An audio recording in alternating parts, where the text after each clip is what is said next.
What's going on, everybody? Thank you for tuning into the podcast. My name is Zeke. And I'm Gabe. And we're just two dudes from church.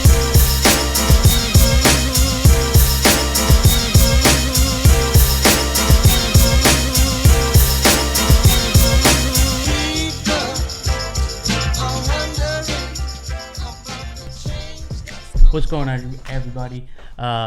I completely butchered that, so we're going to start that all over again. What's going on, everybody? Thank you for count it down. Count it down. No. Okay. It's a cut. Ready? Okay. It's 3, 2, 1. What's going on, everybody? Thanks again for tuning in to today's podcast. And for today's episode, we're going to be talking about... Gabe, what are we talking about today? We're talking about reckless love. Reckless love. Isn't that amazing? When we hear reckless love, of course, we're talking about our Heavenly Father. We're talking about Yahweh's love. There's many different ways that we see, love in our lives. Yeah. It's different types of love. But Yahweh's love, is compared to being sometimes reckless. And we hear the word reckless and we think something. That's the key, right? What is reckless? Yeah. What is to have that reckless love that comes from our Father. I wrote a couple things down really quick about His love, and when it comes to reckless love, is a love that's abundant, it's overflowing, it's without measure, and it's never cautious. And we see this time and time again, in the scriptures, that Yahweh's love, the most famous verse in the Bible, John 3:16, He gave His only begotten Son for us. Yeah. That sometimes we feel like in our lives we're not worthy, but He sees beyond that. He sees our potential, and He loves us regardless. And I know we all have our personal experiences on His love in our lives, where we maybe sometimes didn't feel like I didn't feel like I was enough. And it was there ever a moment? I mean, if there ever was a moment, this is. I think everyone has their own, own experiences, right? But I think it's key to know that, even in the midst of whatever experience that we have faced, that, He's been faithful, right? Yeah. And that's the biggest thing that I've taken out of, my experiences that I've had with Him personally. It's never been on His side that the issue came from, right? It was always on my side.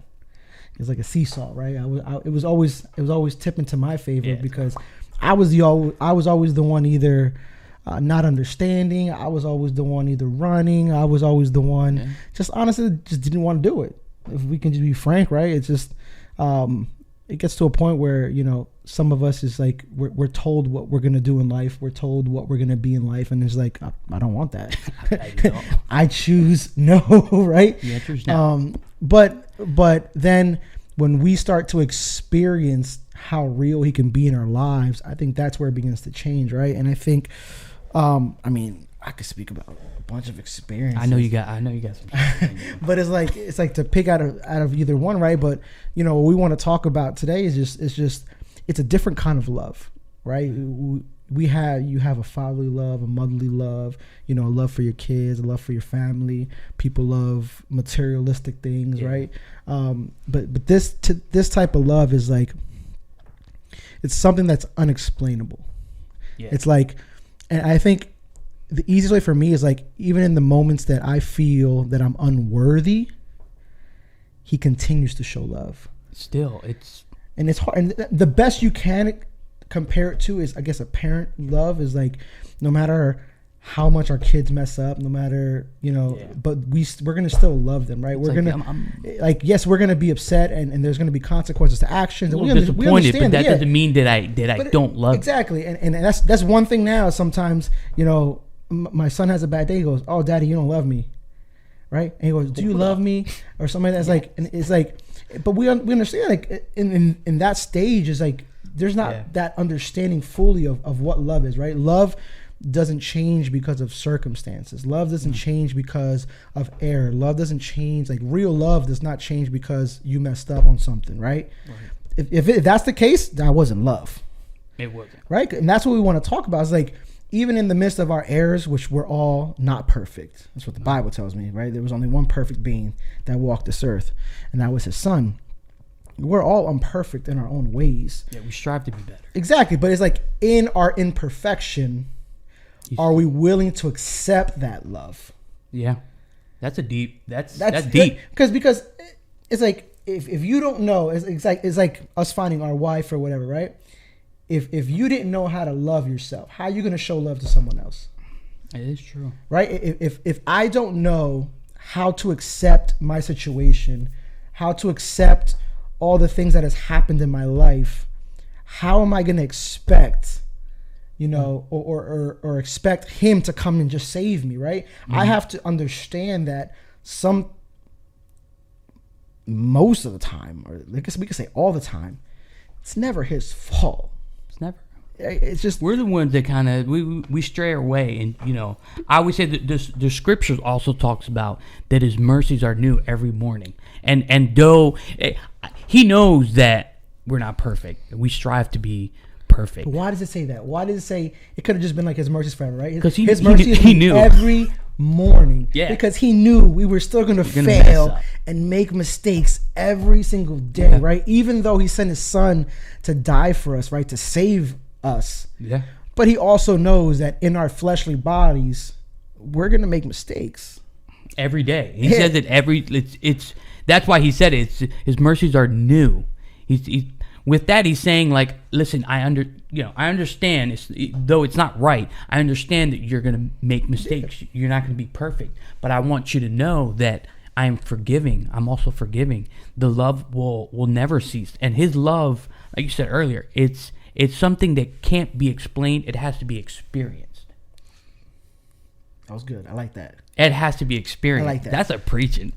No, that's good, because it's like, oh, tell me what love is. Like, it's like, unless you've been in love, and it has to be experienced. It's different. Even like me loving the love I have for my wife and the love I have for my kids, it's the different love that I share with my Heavenly Father, right? Mm-hmm. Because since birth, the Bible tells us he already knew our names, right? Our names were written on the palms of his hand, right? So he knew of us before we knew of him, right? He knew our characteristics. He knew the paths and mistakes most of us are going to be making, right? Because he is structured and he is planned and he is coordinated, right? Mm-hmm. We're the ones that want to jack up the game plan sometimes, or we want to make our own game plan, or we want to make our own paths in life because we think we know better. I thought I knew what was best for my life, right? I thought I knew, even though I had no clue what I wanted to do with life. I had no plan, but in my head, I was like, I know what I want, and that's not what I want. Yeah. Even though in my back of my head, I was like, I don't really know what I want. Right? As crazy as that sounds, I don't know what I want, but I don't want that. Exactly. It's like he's offering me something, and I'm just like, nah, I'm good.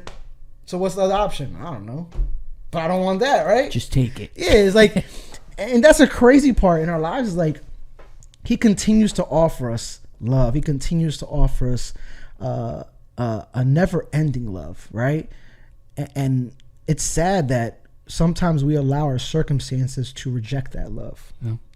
We begin to accept that we're supposed to be in this situation, or accept our deficiencies, or accept that this is as far as I can go in life.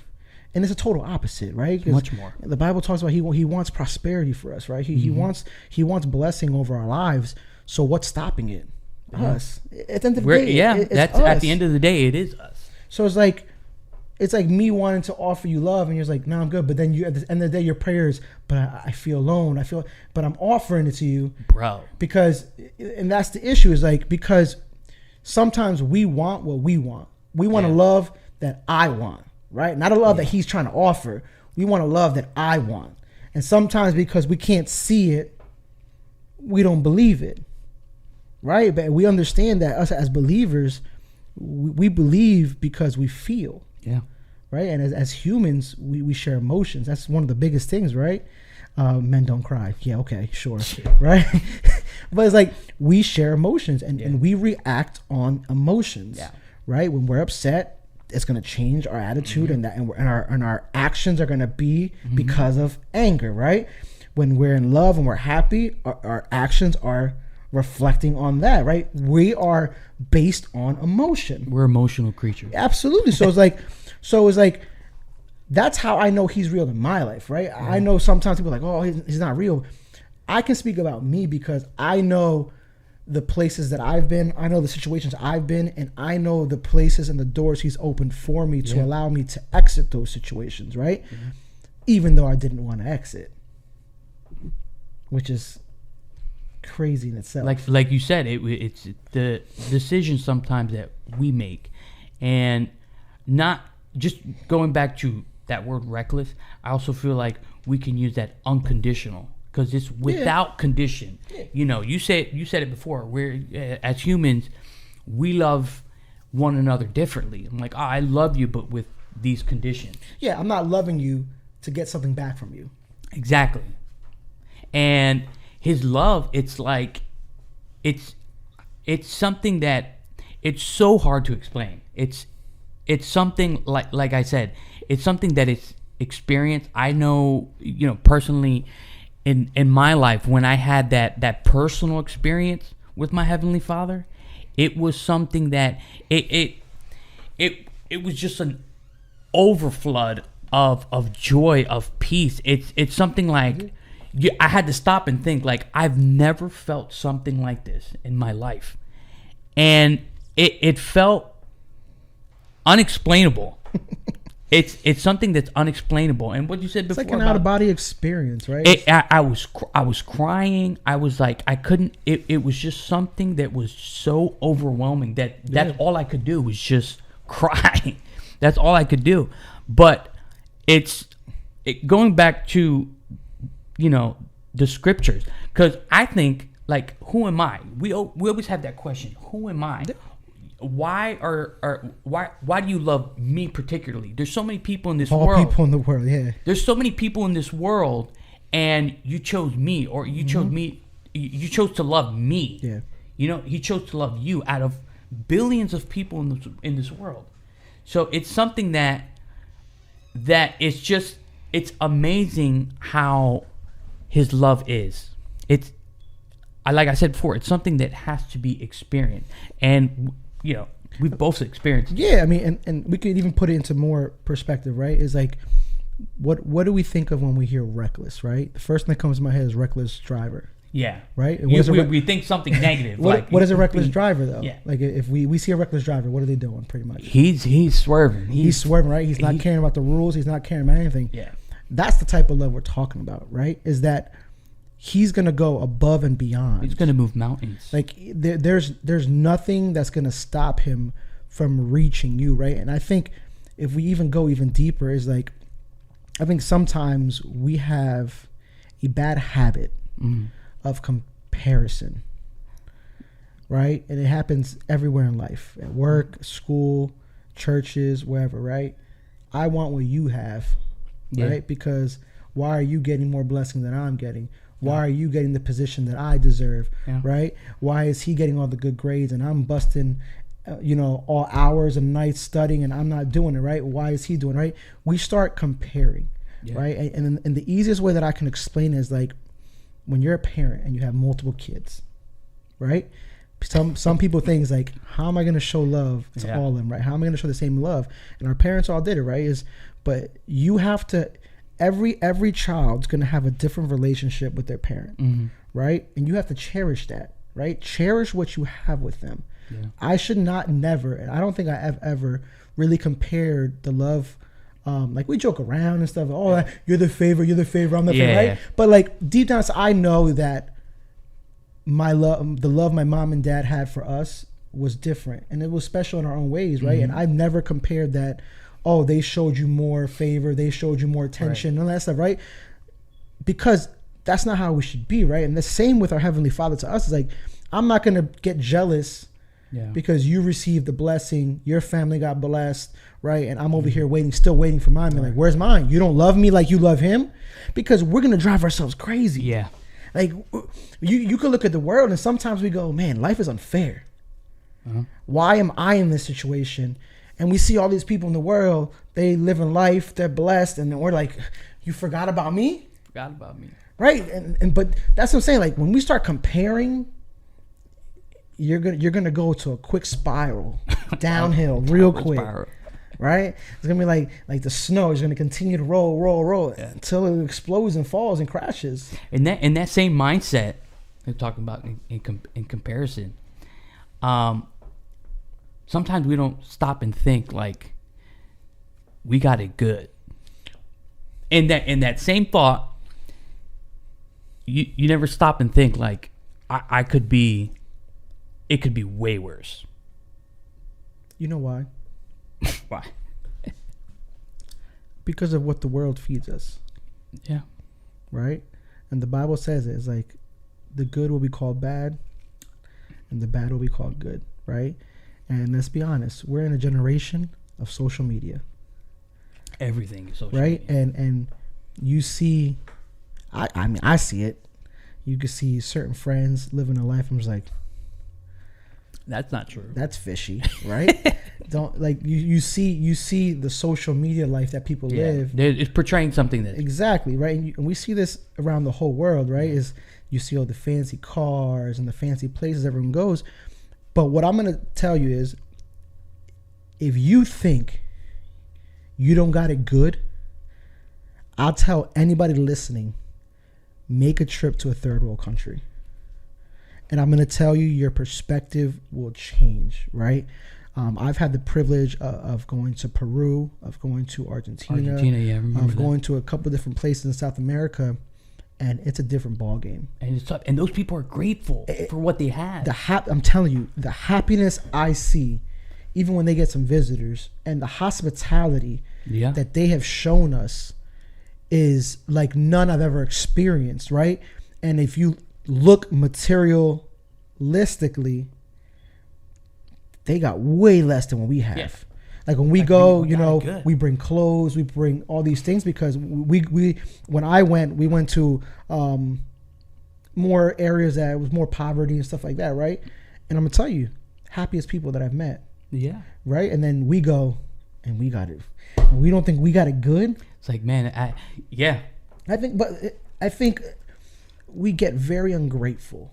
That's the key. Because like I said, it comes back because we compare what we're looking at in the social media and say, why can't I get that? Yeah. And you feel like you're because I don't have that, I don't feel loved. I don't feel like it, like you said before, like, Father, are you like I'm seeing all these people just flourish and like, what's going on? Because we think we're blessed by how much is in our pocket. Let's be real. Let's be real. We look at the world and say, if I got more in my pocket, I'm better than you. I'm blessed. Right? Or I'm blessed, right? But like I've learned in life, right? And even in our jobs, right? I talk about it a lot with my coworkers, like, and I speak a lot with my coworkers, and they're like, "Man, I could be making so much more money anywhere else if I really wanted to."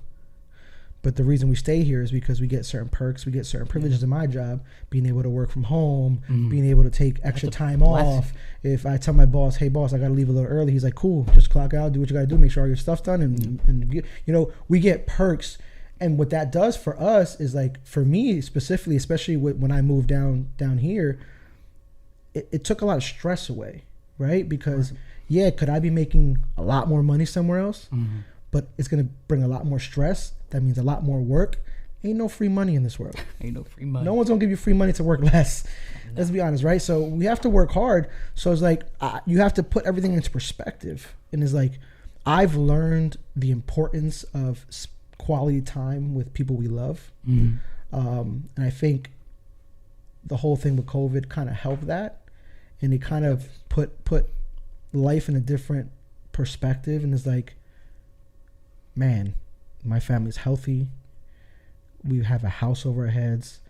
I was blessed that I didn't lose my job. When I have a lot of friends and family that lost their jobs. A lot of people. Right. And you look at little things that sometimes we overlook, and it's like, it's the small things. It's just sometimes. like, you sit back, and I sat back many times in my house. I'm like thank you. Like, all I can say is thank you. Is like, we think, I want more. But then you sit back, it's like, I got everything I need. We need to be grateful for things that we have that He's given us. I have love, and the one thing I always want to share with anybody, friends, family members, my kids, is like, always show love, right? Because there's people out in the world that don't know what love is.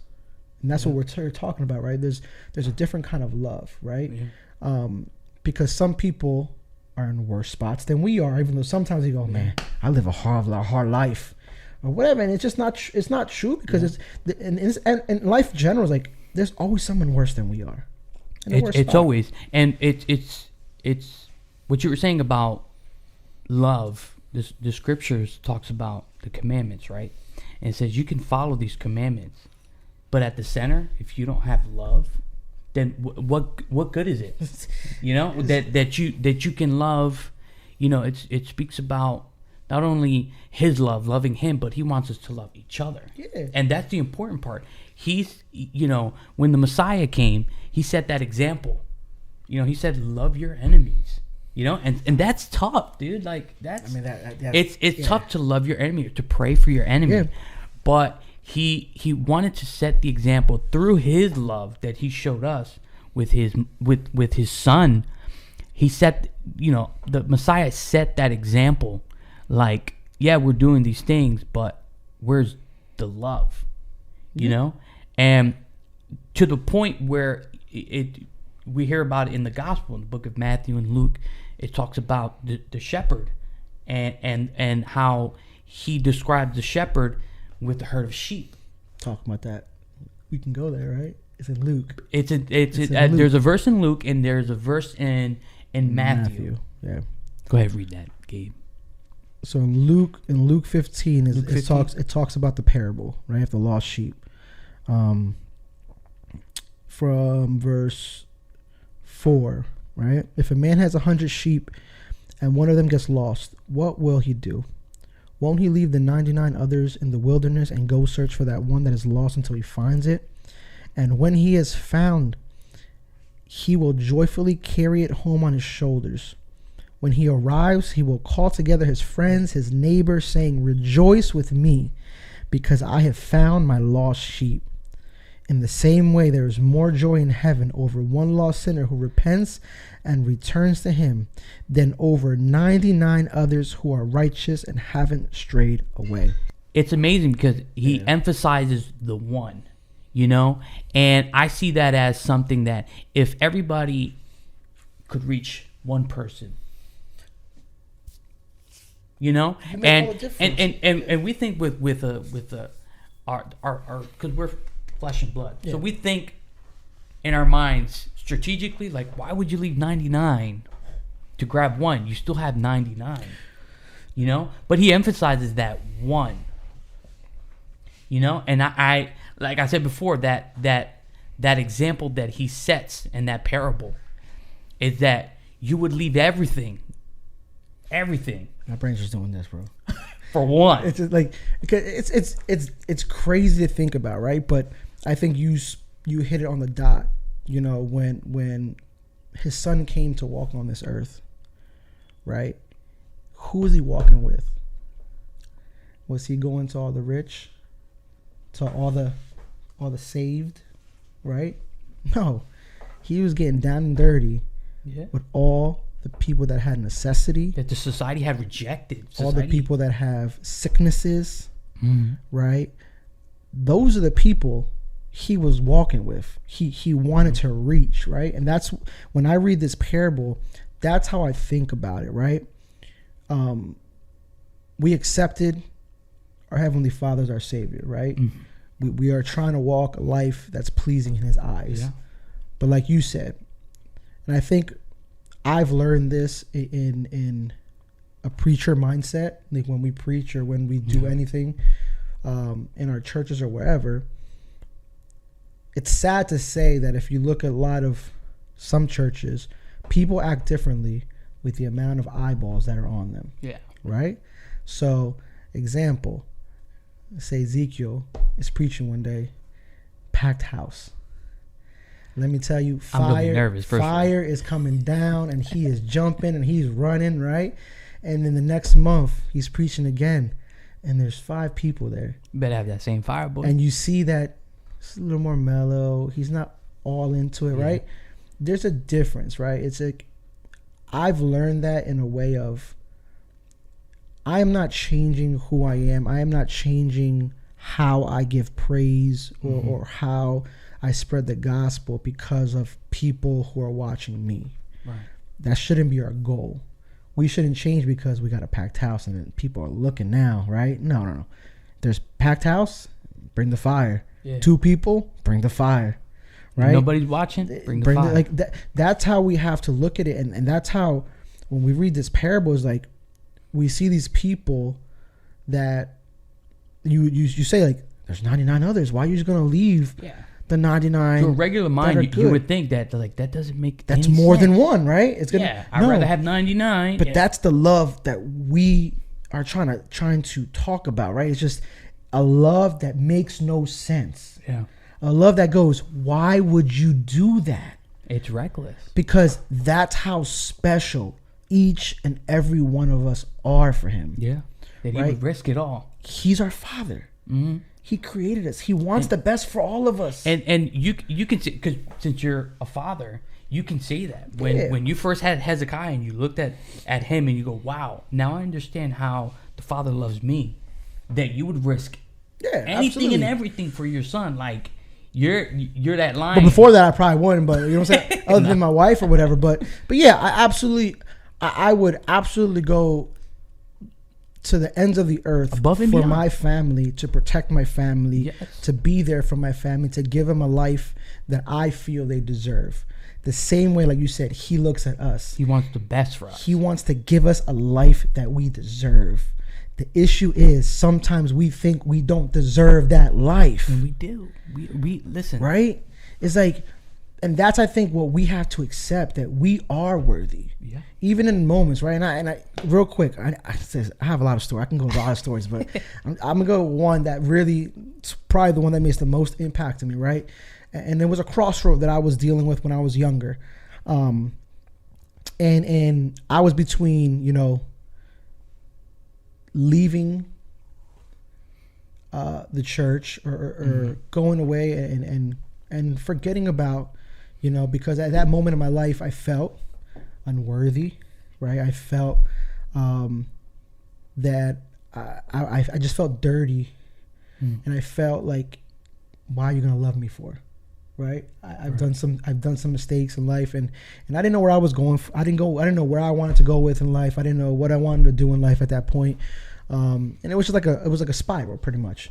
And I remember I would try praying, try reading the Bible, and it wasn't doing nothing for me. I felt like I was speaking to a wall and I was getting no response back. Right? And like I said, we're emotional people. I got nothing. Right? And sometimes when you hear a song or whatever and you just get those tinglies, right? Get the goosebumps. I got nothing. It was nothing. I would go to church. I would visit churches. There was nothing. I'm talking about, I've been in places and at that time I've been in places that the spirit was moving and I was just cold, right? Like a brick wall. And so it got to a point where I was just like, I don't think I could I don't want to do this anymore. Right? I want to live my life because I thought I wanted to do what I wanted, even though, like I said, I didn't know what I wanted to do. But I thought it was better than what I was doing, going on the weekends and doing all that stuff, right? So I remember having a real conversation with my parents, and as parents do, disappointment, right? They don't want that for their kids and stuff like that. But I was at an age that I was, I was like, I want to do me. And I remember my dad was like, okay, I get what you're saying. I respect what you're saying. And my parents are people of prayer. They love to pray. And they told me, look, give me 2 weeks, right? Give me 2 weeks. And then after those 2 weeks, you feel the same. You do you, right? I was like, there's been months that I've been feeling this way. So it was like, this is nothing. All right, another 2 weeks, cool, right? And I remember there was a special service in Patterson, New Jersey, think it was for one of the feasts. And I remember like it was yesterday. I remember I was counting down the hours and the minutes, and you know that location pretty well, right? And I remember I never keep my jacket on in the service. I don't like that.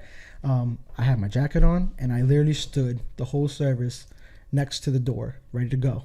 You're ready to go. I was ready to go. Leave. I was just there to show my face and be out. Right. But it's crazy it is, right? As much as I felt unworthy, right? As much as I felt I didn't deserve love at that point in my life, I wasn't worthy to like be in his presence or to accept the blessings he wanted to give me and the doors he wanted to open for me. I went to him one more time. Crazy it is, right? It's always that last time. It's like I remember at the door, preacher was going on, whatever, and while it's going on, I was like, and I was straight up in my head. I didn't say it out loud, right? In my mind, I was like, I'm gonna give you one more chance. That's it, right? And I was like, it's now or never, right? This is my crossroad, and if you're real, if you have something better for me, you need to come now. Now's the time. And I'm not even joking you. Before I finished my sentence, someone came to me. He didn't even let you finish. No, didn't even let me finish. And it wasn't even like, you know, sometimes people come to pray for you, and they tried, and I was just like, yeah, whatever, cool, right? They didn't even start talking. They just put their hand on my heart, bro. That was it. You melted. It was like a rush. It was like a rush that went through my body, and it's like, you know, you have the dams, whatever, that holding water, and you open the dam, and the water just goes. It's just a floodgate. It just went, and it was like Waterworks City, bro. That's a good way to explain it, though. Waterworks City. It was, and then the person started speaking of everything I was saying, everything I was feeling, everything, and I didn't share this with my parents, my brother. That was your personal experience. It was me, and that's what I'm saying. Is like, there's certain situations in life where I can only talk about myself and the experience I have, and I these are real experiences that I've experienced that I'm just like, he's real to me, right, in my life, because it wasn't like, you know, sometimes we doubt it because I'll tell you something and then you come pray for me in 2 weeks and like tell me everything I just told you, like, right? Well, I just told you. Yeah, so of course it's gonna, like, this was something that I kept to me, not even my closest like nobody friends. Knew, but nobody knew. Yeah, no one knew what was happening behind closed doors. Right. No one knew the tears that I was shedding behind closed doors, even though I was putting up a front, right? Not even my family, and it just went and that changed the trajectory of where I was going to get back on track with him. It's right? Like he knew.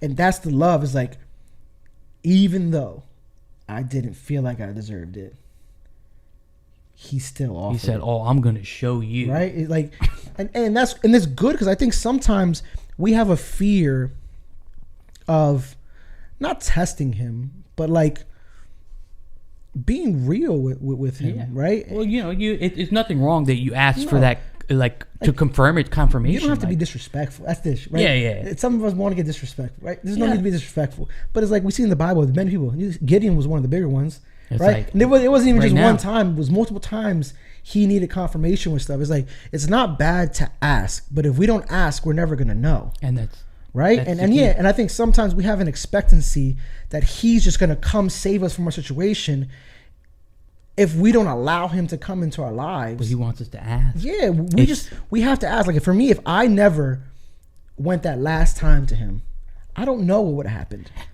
And I don't. It's what if. It's a what if, could have happened. And blah, that's blah, my blah, thing. Stuff, if right? you know, there's probably people right now tuning in and thinking, that's where I'm at now. And if you're watching this and you're in a moment of despair and you don't know what to do, listen, you just heard it from him. Yeah. You know, and maybe it's that last time. Maybe you got to ask one last time. Maybe that's what you need to do.